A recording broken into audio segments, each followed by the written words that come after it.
Okay, so I didn't really think I was going to make this video because, first of all, the situation is not about me. And to make it very clear, I don't like making things that are not about me, about me. I don't like that. So that's the first reason. The second reason, I don't like making sob stories because if something serious happens in my personal life, I usually don't talk about it to other people who are not very close to me, or I record a video about it. And third of all, I'm not asking for any sympathy because this is my personal life and this is life. I need to deal with it myself. So sympathy is not anything I need right now. And I also think that the reason I did make this video, even though I thought that I was not going to make this video, is because I think that people realize things when it's too late. And the thing is with realizing things too late is that when you look back at it, you'll regret it, and then you'll just wish for time back because you realized it too late. And to prevent that from happening, I want to speak up on my situation because I've been in that situation. I was a teenager. I was a kid who realized things too late. And for all of you out there, the kids, the teenagers, I want to make this video so that you don't make the same mistakes as I did. So many of you know that I've been gone for 3 weeks off of YouTube while I was doing this every week, so kind of full time. Now I haven't uploaded for 3 weeks, and the reason why is because recently a person very near and dear to me passed away. So of course I've been dealing with emotions, I've been dealing with myself, and it's all okay. I'm fine, you know. Once again, I'm not asking for sympathy. I'm okay, and there's nothing to do about it. That's life. But what I did realize, I knew this person as a kid. That's why they were very near and dear to me. Like I grew up with them. And I took them for granted most of my life. Most of them. I only realized like at the very end, or not the very end, but like somewhere near the end, that they were just loving and caring and sweet because, you know, they loved me. But back then, I didn't understand love. I didn't understand care. I didn't understand what it was to be Christ-like, and I took that all for granted. I was a kid. I was a teenager, and I was like, why are they always up in my business? Like when they asked, "How are you?" or "How's school?" I was like, this is so annoying, you know, because you're a teenager. Your hormones are acting up. You're in your puberty. You don't think. So I took their actions. I took them as a person for granted.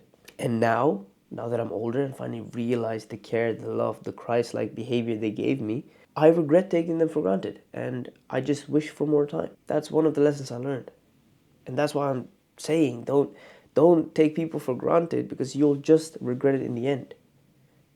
You'll just regret it in the end, because just because you don't understand why they do certain things doesn't make that invalid, because they have a reason.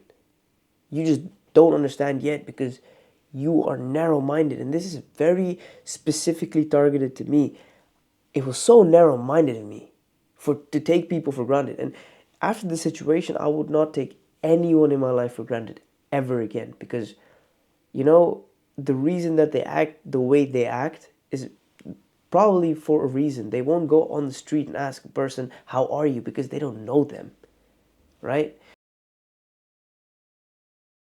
The second thing, what I learned, as I said, like a few minutes back, is that I thought that I had all the time in the world, but time is sticking and time moves fast. And that's the quote that you keep hearing, like, if you don't slow down, you might miss it.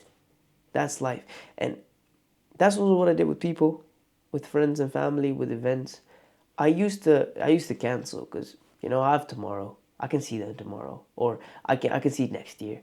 But the thing is, it's so funny that we assume that we have another year.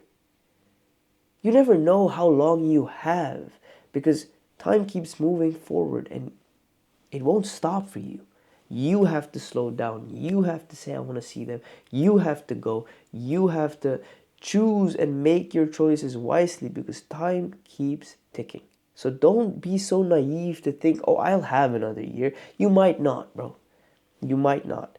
And I'm not trying to speak any panic into you, but what I'm really trying to say is you might not have the time. So spend your time wisely. And I understand a lot of people are way up in their grind, like, yeah, I have to work hard, I have to do this, I have to do that.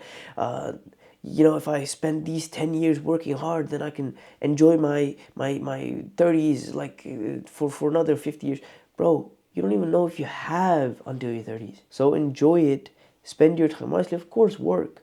But make time and room for friends and family. Enjoy your life a little, because you won't get the time back when you're sick. You won't get the time back, and then when you realize, oh, I should have spent more time with my family, you won't get it. You won't get it back. So spend it now. Work as hard as you can and grind, of course, but be with the people you love, because you don't know how much time you have. And the fourth thing that I learned from the situation is a legacy of love. Whoa, what do you mean? Well, this person that was very near and dear to me and who I loved very much is was very kind, was very sweet, very caring, very Christ-like. This is one of the few people in my life which really taught me the way of Christ. No, I'm not saying a Christian, but the way of Christ. Christ always is a very sweet, kind man, right? Who opens his arms to anyone. This person also did the same thing. Even when I thought like, some people don't deserve the love. Even if she didn't like them, she would open her arms for them and like take them in, right? So that was a very, very Christ-like way to behave, and I never knew that. Like when I was a teenager, I was filled with hatred. I was always very, very narrow-minded. I was like, no, God doesn't exist, this, that. But since I've found God in my adult life, I'm only 21, so I'm not that far into my adult life. But since I found God, I found peace. I found a way to get rid of that, hatred. I've been filled with love more, and this person has taught me the way of Christ, to love, to care for others, even if they don't deserve it, even if you think they don't deserve it. Everyone has their reason to act the way they act. You may be annoyed by it, but showing them hatred only worsens the situation for both of you. The person who you are annoyed by and yourself, because you're disrupting yourself from the peace. So just treat them with love, kindness, and respect and care in whatever situation, you know? And this is the most important thing that I learned, the legacy of love. And I also want to leave that legacy of love of this person behind in the future, because it's just a better way of living. It's just a better way of living. So when I look into the future, let's say in the future I make it, and I know that I will make it, but I'll make it in the future. I'll make it, and then I'm there.